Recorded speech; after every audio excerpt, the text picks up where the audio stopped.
E eu estou aqui com as meninas Natália e Maria, representando a Soledad Barrete, e Janaína, representando o Sarau Literário. Bom, eu tenho uma pergunta para vocês, meninas. Segundo Djamila, as mulheres são vistas de forma universal e são observadas através das diferenças existentes, assim contribuindo para que apenas uma parte de ser mulher seja vista. Essa afirmação leva a pensar na falta de um olhar étnico-racial do Estado, no movimento de pensar em políticas de enfrentamento à violência contra as mulheres negras. Por quê?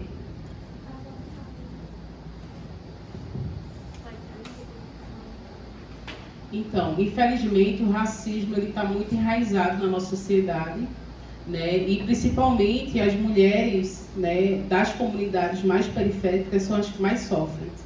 Então, a violência em si, ela está mais presente nas comunidades e principalmente para as mulheres mães, solos e negras, né? Tanto que a taxa de desemprego, a maior parte são para essas mães, né? A gente também tem um trabalho em conjunto com o MLB, que é o Movimento Luta por Moradia, que também tem a sua grande base sendo essas mulheres e que, infelizmente, a gente não tem nenhuma política de enfrentamento para que isso se acabe, né? Para que isso dê um enfrentamento, né? Para poder ter mais espaços, né? Para essas mulheres conseguir entrar no mercado de trabalho, né? Cursar a universidade, terminar o ensino médio, o ensino fundamental, a própria política pública para ter mais creches também, para poder dar mais espaço a essas mulheres, a própria política de reprodução. Então, tem várias pautas aí importantes para ser colocadas na sociedade que, infelizmente, não coloca. E quando não se coloca isso, né, na sociedade como um todo, as mulheres, né, enquanto mulheres negras, são as que mais sofrem na nossa sociedade. Segundo o Spivak, o subalterno só poderá falar quando falar pela sua própria língua, pelos seus próprios meios e sua própria cultura. De outra forma, eles nunca serão ouvidos. O Sarau Literário, ele tem caráter emancipatório, focado na organização das mulheres em prol da sua libertação e atua por meio de atividades que promovam a autoestima e a formação crítica. Você poderia citar algumas dessas atividades? Posso sim.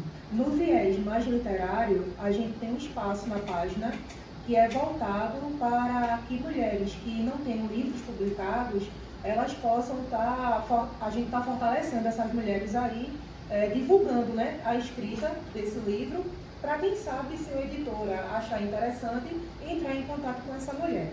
E tem também o outro viés que é mais voltado para o social, vamos dizer assim. E é justamente nesse viés que entram as parcerias formadas por outros movimentos esses também que são exclusivos de mulheres para outras mulheres. E aí entra até mesmo movimentos como o próprio Soledad Barrete, né, que tem como público-alvo mulheres vítimas da violência, onde o Sarau busca o quê? Ampliar as atividades propostas por essas mulheres, que é de acolhida, né, a mulheres vítimas de violência. O que é que a gente faz? A gente vai lá tomar conhecimento de como é feita essas atividades e busca ajudar no que a gente puder, seja ampliando as publicações, fortalecendo através de repostos, como mesmo colocar a mão na massa, né? Eu posso dizer que eu fui uma das mulheres que participou de uma formação proposta pelo Soledad Barrete, uma formação feminista gratuita. Então, assim, tem outros movimentos também, do qual o Sarau é parceiro. Tem um coletivo feminista aqui em Pernambuco fortíssimo, que é o Liberta Elas, movimento formado por mulheres, voltado para mulheres vítimas de encarceramento, né? Vítimas do Estado, aí, desse sistema carcerário. Então a gente tem esses vieses, tanto literário quanto também social. Social e, por que não dizer, político. A autora, ela trabalha com a ideia de uma falsa boa sociedade, que aponta para a proteção da mulher, quando conveniente ou como de costume, a deixa entregue à própria sorte. É possível observar isso na atitude dos agressores, que após fechar a casa, disponibilizaram apenas o ônibus para levar as vítimas de violência, que estavam em processo de acompanhamento por especialistas de volta às residências onde moravam. Bom, vocês como representantes da Casa Soledad Barrett, como vocês que fazem parte, vocês se sentiram ao presenciar essa agressão, tanto física como epistemológica, por parte do Estado, que teoricamente deveria acolher e promover a justiça por essas mulheres violentadas? A ideia da construção do centro de referência é de acolher de fato essas mulheres, né? A gente ocupou um espaço que infelizmente a gente encontrou bastante dificuldades, né? Principalmente no período das chuvas, de manter a dormida, por exemplo. Logo no segundo dia de construção do centro de referência, a gente foi até a prefeitura, né? Eles solicitaram uma reunião para conversar sobre a construção do centro de referência e apresentar o projeto que a prefeitura já tinha para poder construir o centro do idoso, que a gente inclusive nunca foi contra da construção.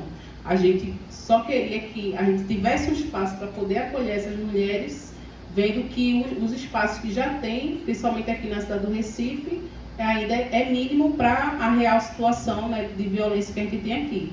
Então, chegar na prefeitura, né, e eles fazer toda uma propaganda, né, do centro do idoso e dizer que poderiam entregar, além do ônibus, cestas básicas, é uma afronta, assim, né, porque a mulher que chega, né, vítima de violência, ela quer ser acolhida, né, ela não quer um meio de transporte para voltar para a mesma situação de violência.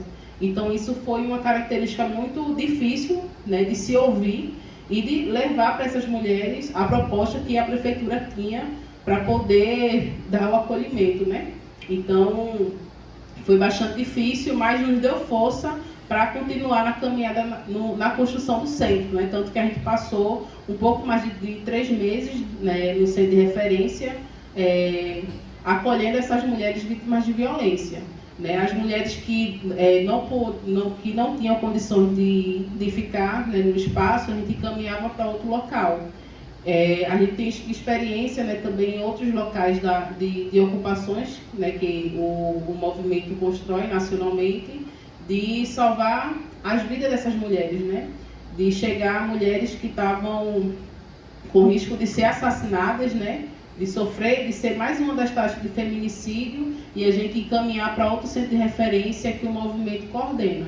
Então, na prática, a gente não teve nenhum acolhimento. A gente teve só essa proposta, que foi de retirar as mulheres, arrumar um ônibus e jogar de volta para casa. E ainda oferecer a cesta básica, como se fosse resolver todos os problemas, e que na prática a gente sabe que não se resolve. Se as mulheres, sobretudo as mulheres negras, estão num lugar de maior vulnerabilidade social, porque a sociedade ela produz essa desigualdade, você acredita que o Estado ele tem combatido diretamente na criação de políticas públicas voltadas para a população negra? E se sim, quais programas que vocês conhecem onde o Estado fornece essa assistência e principalmente, sobretudo, sobre as mulheres negras, vítimas de violência?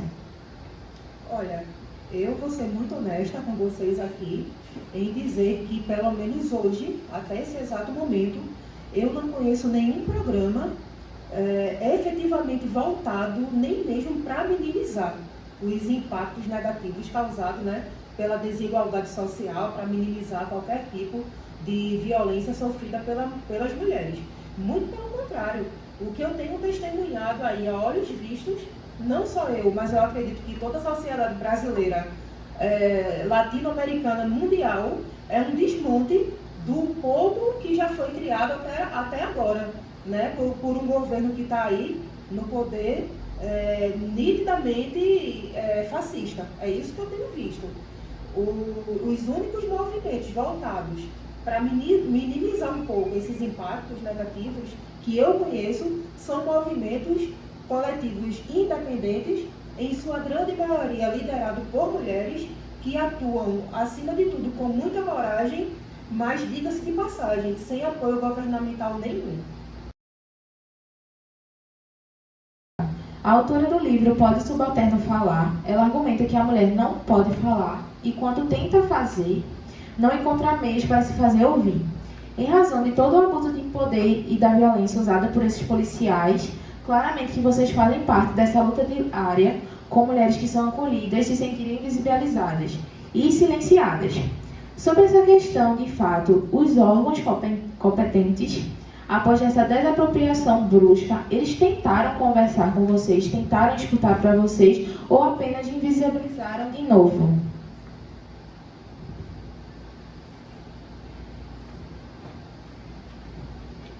Então, assim como a Natália tinha falado, a construção do centro de referência foi muito ousado por ser feita por mulheres, né? E de ser uma ocupação no estado como Pernambuco, que na época, se eu não me engano, era o terceiro estado que mais estava agredindo mulheres. E aí, quando a gente teve essa desapropriação, que foi muito violenta, foi quase na calada assim, da madrugada, muito cedo, eu fiquei na parte de comunicação e fiquei responsável por estar falando com os órgãos, né, de jornal, ver o que é que poderia estar fazendo. E muitos jornais perguntavam assim: ah, mas tem quantas pessoas lá? Você acha que vale mesmo a gente ir até lá? E aí a gente percebe assim o quanto que a sociedade capitalista em si, ela transforma nossos corpos em mercadoria. Ela transformou, né, a vida de várias mulheres que estavam ali naquele centro, sendo acolhida gratuitamente em mercadoria. Porque chega um órgão, né, muito famoso de comunicação e pergunta se vale a pena ir lá, enquanto tem policial querendo bater em mulher, quebrando porta e sendo, assim, extremamente violento, a gente vê o quanto que o centro ele é necessário. Então, eles apenas silenciaram mais uma vez as nossas vozes e em nenhum momento depois apareceram para falar. E, inclusive, na mesma noite, o jornal, né, nacional, ele, o NE2, ele pegou e, ao invés de falar da violência que a gente sofreu no Soledad, eles falaram do Centro de Acolhimento Clarice Lispector, que é um órgão da prefeitura, e por isso é mais cômodo para eles estarem falando, porque ali eles podem estar sendo financiados ou algo assim. Mas a gente do Soledad entende que não é errado de ter esse centro, mas que só ele não está dando conta de atender os casos de violência que estão tendo no estado de Pernambuco. Então, por isso que o centro de referência ele teve muita importância e continua tendo, né, para a vida de várias mulheres que foram atendidas lá. E Eu Não Sou Uma Mulher, de Truth.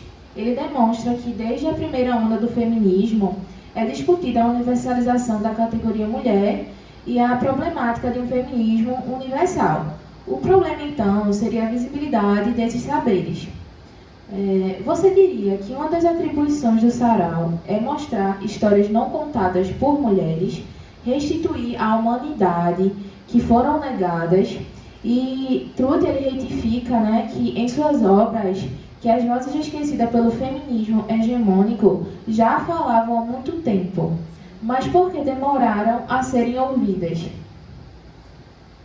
Porque enquanto as mulheres brancas estavam indo às ruas, né, lutar pelo feminismo delas, nós, mulheres pretas, estávamos na casa delas, tomando conta dos filhos delas, né, sem oportunidade no mercado de trabalho e etc. Então, assim, considero sim que o sarau abre esse leque, essa oportunidade. Mulheres lésbicas, mulheres trans, o ser mulher, independentemente do que a biologia diz, enquanto possuir ou não a genitália que seja definido, categorizado como um ser humano do sexo feminino e afins. Truth, ela tem uma fala também que me mexe bastante comigo, que é: entre os negros há mulheres, entre as mulheres há negros. Então daí a gente tira há quanto tempo, né? E há quanto tempo a gente vem sendo invisibilizada e o quanto a gente ainda é invalidada.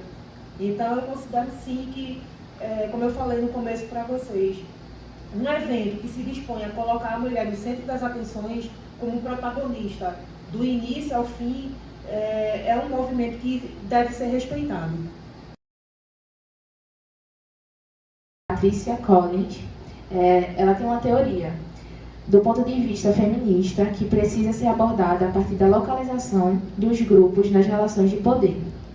A teoria ela estuda, além das vivências, a forma que as opressões estruturais impedem que indivíduos de certos grupos tenham direito à fala. Para Foucault, as massas podiam falar por si só, mas haveria uma interditação para que essas vozes pudessem ser ouvidas. Assim, todo o seu saber e vozes são silenciados e colocados em uma posição subalterna.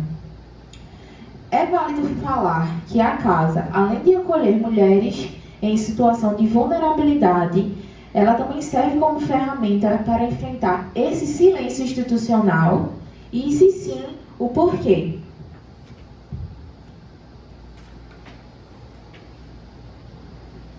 Com certeza. O centro de referência, ele dá aquela voz, né, para a gente, enquanto mulher, para estar respondendo a essa violência que a gente sofre. Porque a questão da violência que a gente tratou no centro de referência, que a gente trata no movimento de mulheres do Agamenário, não é apenas a violência física, mas toda a violência, né, que acontece. O assédio, ele começa desde aquele assovio de um cara de moto que passa enquanto a gente está vindo para a universidade, por exemplo. Então, dali é onde a gente começa o nosso trabalho para estar combatendo isso.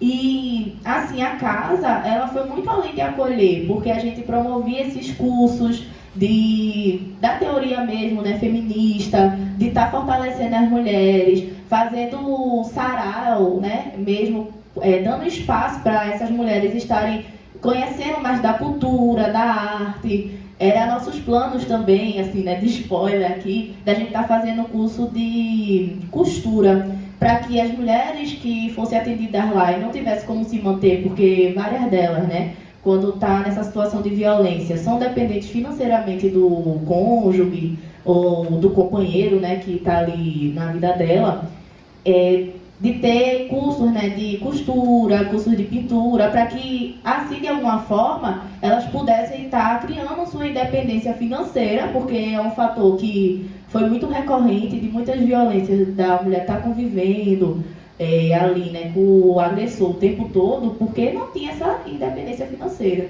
E a gente entende que para construir essa libertação, esse era um dos primeiros caminhos, né, porque quando a gente começava a falar assim, eram vários relatos. Então a casa ela foi muito além de acolher. Ela acolhia, ensinava uma nova perspectiva para todas as mulheres, na verdade, porque há uma troca, né? Enquanto a gente estava lá no curso, enquanto a gente fazia o sarau, mesmo de conhecimento. E ali a gente ia se fortalecendo e criava realmente essa outra vida para essa mulher, que era ali atendida, assim como para a gente, que estava ali coordenando, que estava se comunicando, estava fazendo as atividades, porque a gente saía muito mais fortalecida e com a crença, né, realmente mais forte de que a gente vai vencer esse sistema de violência, a gente vai vencer, assim, essa questão de relação do patriarcado, do capitalismo, querendo ou não, que nos oprime e que causa essa dependência.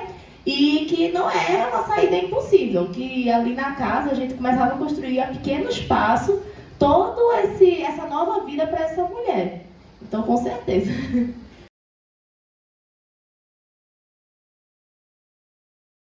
Segundo Djamila, é preciso desestabilizar e transcender a autorização discursiva, branca, masculina e heteronormativa, e depender como essas identidades foram construídas nesse contexto.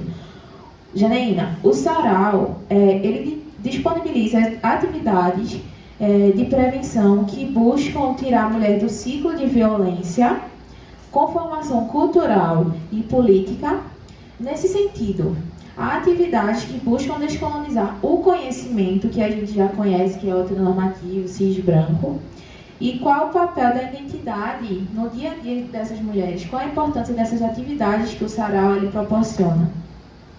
Bom, uma atividade diretamente exercida pelo sarau nesse sentido naquele viés que eu falei logo no início, né, naquela tua outra pergunta. A gente busca aí estar ampliando as atividades propostas por movimentos parceiros, né, promovidos por outros grupos de mulheres que atuam diretamente com mulheres que são vítimas da violência, porque aí essas mulheres, além de terem um acolhimento, elas têm também todo um processo de formação e de formação crítica do papel que elas estão exercendo nesse momento na pirâmide social, enfim. E eu acho muito interessante essa fala de Jamila, né? Essa questão da gente buscar aí quebrar mesmo, desestabilizar essa autorização discursiva da branquitude. Eu estava falando para vocês em off e acho interessante colocar aqui para a turma, para posteriormente todo mundo saber o quanto a gente fica indignada. Eu, como uma mulher negra que estou à frente aí de uma página nas redes sociais, querendo colocar para frente esse projeto, é muito chato, gente. A gente está quase que diariamente recebendo aí de pessoas brancas, quase que diariamente corrigindo a gente gramaticalmente mesmo. Então, assim, a gente vê que essa autorização ela vai do mais alto grau, seja por falta de políticas públicas voltadas, né, para a emancipação do gênero feminino, como também lá na base mesmo, eles buscam nos invisibilizar e nos calar, até mesmo na escrita. Se a gente coloca um texto, uma legenda, uma publicação com uma falha gramatical, é impressionante a quantidade de comentários de pessoas brancas indo lá desestabilizar o que a gente escreveu por conta de um erro ortográfico, né? Então daí a gente vê o quanto a gente ainda precisa avançar. A gente ainda tem um longo caminho pela frente, mas não vamos parar.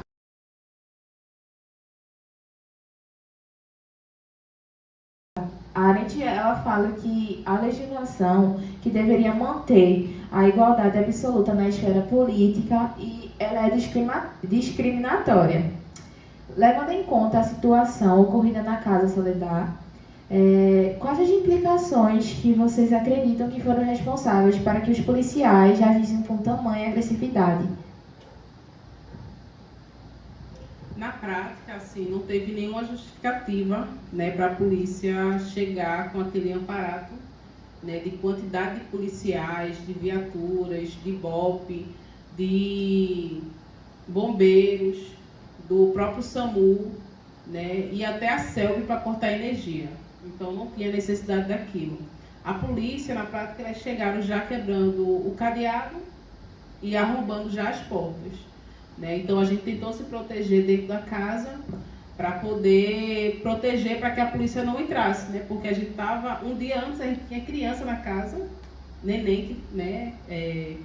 Acho que tinha 5 meses na época, para proteger, né, as pessoas que estavam lá. Tanto que a gente tinha na casa, né, alguns materiais de primeiros socorros, né, caso a pessoa, né, que chegasse, né, vítima de violência, a gente fazer pelo menos um mínimo de atendimento, né, tinha toda uma estrutura, né, a gente conseguiu várias doações de alimento, né, de roupas, de cama, colchão. Então a gente tinha todo um material assim para poder proteger, além da vida das mulheres que já estavam lá. Só quem já passou por uma situação de ligar para a polícia e solicitar uma viatura para atender uma mulher vítima de violência sabe o quão é demorado. O quão é demorado, principalmente final de semana, feriado, né, que a delegacia também da mulher ela não abre, não faz o atendimento. E a gente sabe que a grande maioria da violência doméstica, né, acontece principalmente finais de semana. E o próprio centro de referência também, que existe tanto na cidade do Recife como de Jaboatão, também tem os seus horários limitados. Então, não tinha na prática que a polícia chegar com o aparato daquele e chegar com a violência daquela, né? Não teve nenhuma conversa para poder a gente sair, talvez amigavelmente, né? Porque as conversas, como falou desde a primeira pergunta, né? As conversas com a prefeitura foi na prática só eles apresentar o projeto e pedir para a gente se retirar. Oferecer ônibus e cestas básicas. Só que a gente o nosso projeto é muito maior que isso, né? Então, infelizmente, a gente não tem a polícia, né, a favor da nossa população. A gente tem uma polícia para proteger apenas espaços privados. A gente só tem a polícia, infelizmente, para isso. Então, a gente luta pela desmilitarização da polícia, né, militar, para que ela seja mais acolhedora, né, não só para as mulheres, mas para toda a sociedade, né, para a gente poder diminuir ainda mais essa situação de violência que a gente tem aqui no nosso estado. E para que todas as situações de violência elas sejam prioridades no atendimento, né? Então, não tinha para que a polícia chegar daquela forma na reintegração do centro de referência, né? Não chega dessa mesma forma, né, em outras situações de violência que a gente vem sofrendo na sociedade. Eu vou tocar num assunto delicado agora. Não sei se algum de vocês já vivenciaram, algumas das meninas que faziam e eram atendidas pela Soledade vivenciaram, mas há alguns atores que eles consideram que após cometer o mal, o indivíduo entra em conflito consigo mesmo. E o homem, ele não consegue mais viver com sua própria presença ao decorrer desse acontecimento. Vocês acreditam que existe a possibilidade dos agressores, né, eles sentirem esse tipo de remorso após violentar uma mulher e tal, e como esse remorso deles implica diretamente na vida dessas mulheres, tanto psicologicamente, socialmente falando?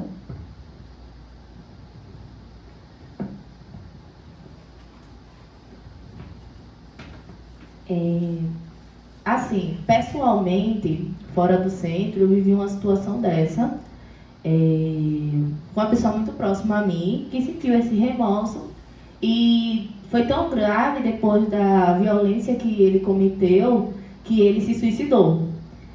Tirou a própria vida, porque não ia conseguir viver por estar agredindo aquela companheira de anos e estar com aquela culpa.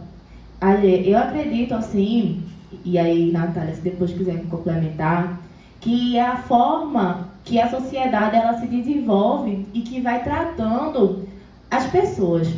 E principalmente nessa questão assim, de gênero. Por ser homem, então a sociedade vai implicando, né, com as criações cinematográficas, que o homem tem que ser mais bruto, tem que ser mais grosso. E aí vai sexualizando os nossos corpos, né, mesmo sendo criança. E aí chega com aquelas falas que aparentemente é inocente, até mesmo na nossa própria família a gente pode viver isso. E então, as falas que são inocentes, na verdade, não são. Já vai aí tornando o nosso corpo, enquanto mulher, desde criança, uma mercadoria. E isso a gente vê que é a sociedade capitalista, né, que vai nos implicando isso. Então, voltando para a situação, eu acredito que vá viver com essa culpa, porque muitas vezes não é tirando a culpa dele, mas é a forma pela qual, na sociedade que vive, é no meio que às vezes é criado, é na cultura, né, que tem a cultura do estupro, a cultura da violência.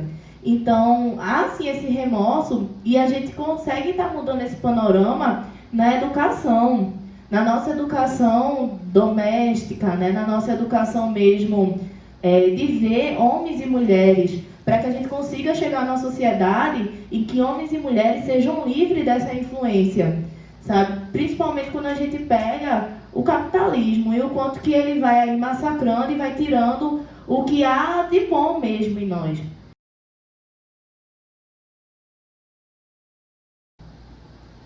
E se não houver ninguém para me dizer que sou sagrada, que eu seja a própria deusa do meu oceano sagrado, que eu me perdoe, que eu me recomece, que eu me renomeie. Hoje a ansiedade pode até me visitar, mas não pode mais me chamar de lar. Eu serei minha casa, mesmo que só eu me faça visita. Hoje não estarei no olho do furacão. Hoje serei eu o furacão. Hoje eu estou viva, hoje eu escolhi o gosto de vida. Hoje, só por hoje, ao menos hoje, eu sou coragem. Hoje eu estou viva, hoje eu estou viva, hoje eu estou viva. Quem sabe, nos vendo aqui vivas, outras mulheres escolham permanecerem vivas também.